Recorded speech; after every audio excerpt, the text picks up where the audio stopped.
हरिओम 2025 में 23 जून को सोम प्रदोष व्रत था और इस दिन लोगों ने घरों से लेकर शिवालयों में पार्थिव शिवलिंग बनाकर, मिट्टी के शिवलिंग बनाकर बिल्वपत्र, पंचामृत, दूध से अभिषेक किया, पवित्र नदियों के जल से अभिषेक किया, पंचोपचार पूजन किया।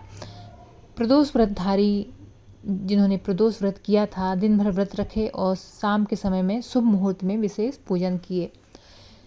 शिवालयों के साथ ही नर्मदा तटों पर भी स्थित शिवलिंग में पूजन अनुष्ठान हुए और भगवान भोलेनाथ जी को ऋतुफल अर्पित किए गए।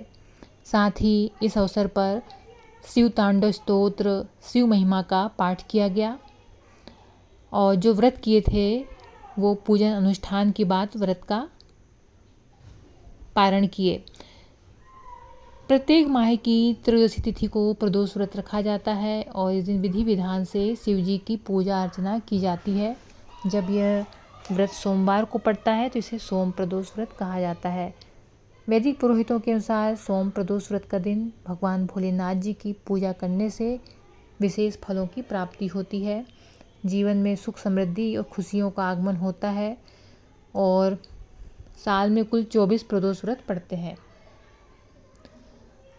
हर माह में 2 बार प्रदोष व्रत पड़ता है, एक कृष्ण पक्ष में, दूसरा शुक्ल पक्ष में। आषाढ़ मास में पड़ने वाले प्रदोष व्रत का बहुत अधिक महत्व होता है। धार्मिक मान्यताओं के अनुसार सप्ताह के 7 दिन के प्रदोष व्रत का अपना विशेष महत्व होता है। ऐसी मान्यता है कि प्रदोष व्रत करने से संतान सुख की प्राप्ति होती है और इस व्रत को करने से संतान पक्ष को भी लाभ होता है। और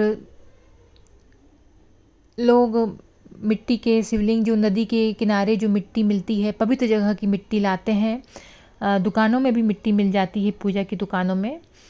तो इसके लिए या तो खेत की मिट्टी जहाँ पे शुद्ध हो, शुद्ध जगह की मिट्टी लेके आएँ और उस मिट्टी से पार्थिव शिवलिंग बनाएं।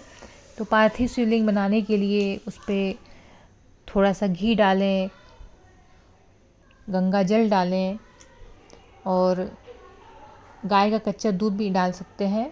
फिर उससे शिवलिंग बनाया जाता है और शिवलिंग बनाकर सबसे पहले गंगा जल से और नर्मदा जल से अभिषेक किया जाता है। फिर दूध से अभिषेक किया जाता है, दही से अभिषेक किया जाता है। बारी बारी से सभी चीज़ से अभिषेक किया जाता है कि दूध, दही,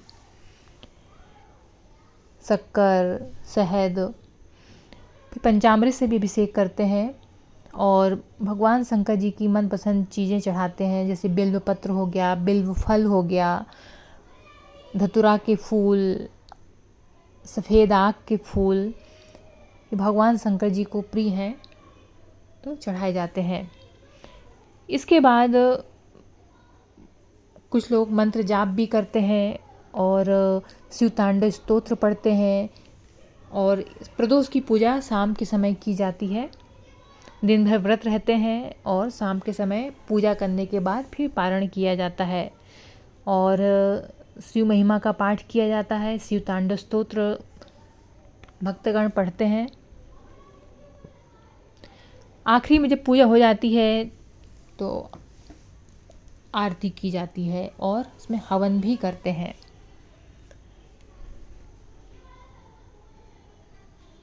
और